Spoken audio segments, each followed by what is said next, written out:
So as I was saying, we'll go ahead and research the wheel so we can build some roads and connect our cities with land-based trade routes. Right now we just have ocean-based trade routes, which is good enough, but if we need to move our troops around quickly, it would be nice to have some roads on land for that.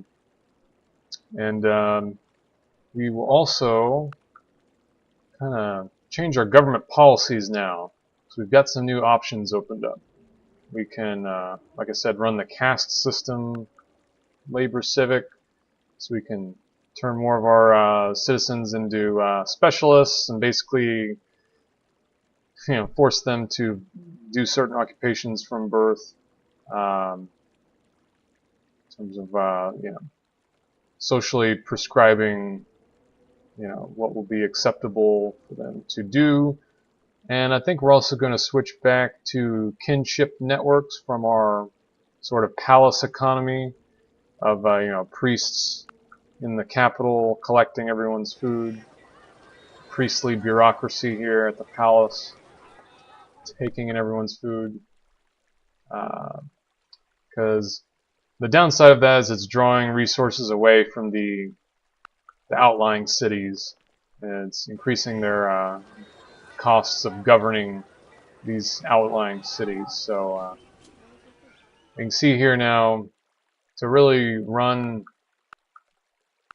break even on our budget, we now have to devote, we have to raise our tax rate to about 30% now. Tax 30% of all the commerce going around. So we get to a point where, it is quite possible to bankrupt your country if if your expenses go on up and up and up, where all of a sudden you're spending, you're taxing all of the commerce, none of it's going to innovation or research, and if you're still not breaking even, that's a bad sign. That's a sign that you won't even be able to pay your soldiers. It's quite possible for them to go on strike if you're in that situation. And so we don't want to get there, but we're doing pretty good. So we can break even. We can fund our budget without going into dipping into our savings with a 30% tax rate, 70% going to research. So we're still doing pretty well there. But and actually that will change a little bit once I switch out of the bureaucracy civic here. Should get a little bit better actually. I'll also switch into caste system. I don't think there's anything else we can do right now. We still can't run organized religions. So we can't actually make Confucianism our state religion yet. We're just going to let our citizens kind of do their own things. We're not going to tell them that we have an official state religion yet. So that would require us to understand the concept of how to run an organized, state-approved religion, which our civilization hasn't figured out yet. So we haven't quite gotten there. We'll stick with folk religions for now. Kinship networks for our economy. Caste system for labor. Still in tribalism for values. Although eventually I think we're going to want chivalry. And then, still despotism. So we're going to have some years of anarchy, some disorder, while we make this transition in government policies. Wait, did I? Okay, good. So, and actually you can see our budget is doing much better. Ah, someone has discovered Judaism. Okay. Well, in that case, I'm not even sure if we really need the wheel yet. Although putting down some roads will give our workers something to do, so why not? But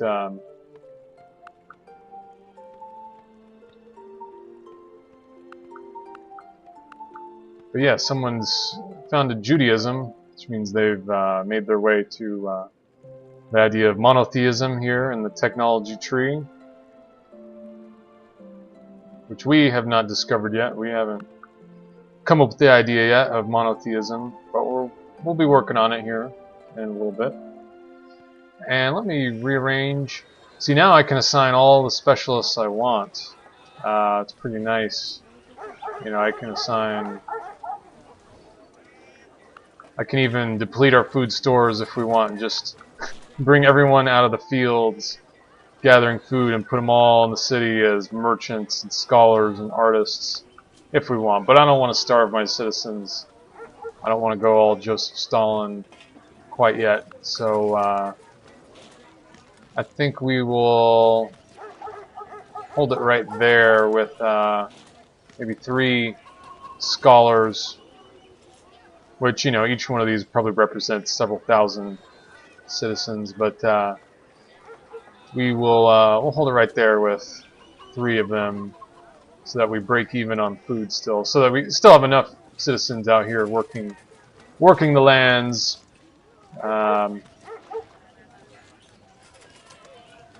Yeah, it looks pretty good.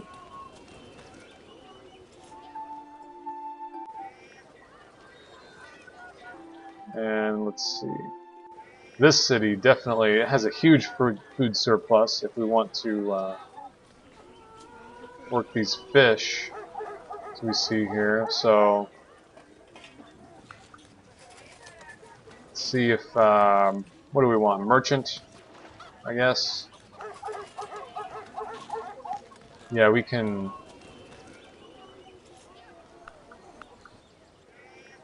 hire a lot of merchants, or we can employ a lot of merchants now because of this huge food surplus, which is really nice.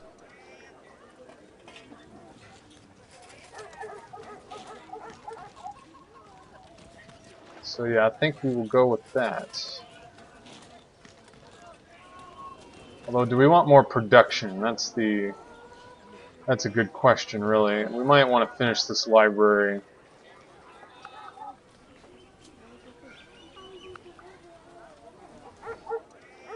First. Yeah, here's what we can do. We can deplete our food stores a little bit.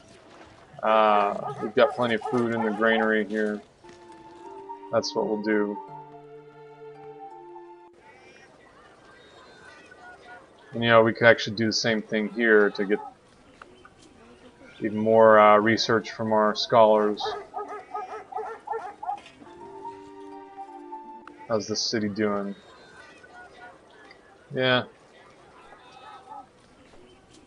We'll have them work these cottages in the tundra. Produce some handicraft goods. It's not very good terrain. It's not producing any food, but some commerce. 2 commerce, as you see down the lower left corner.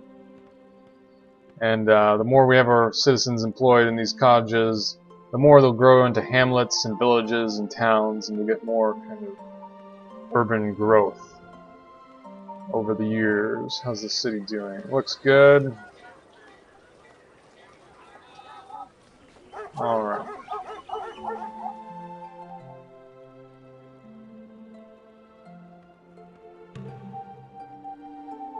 Citizens have finished this pasture. Let's see. Next thing we want to do is start building some roads. Various places.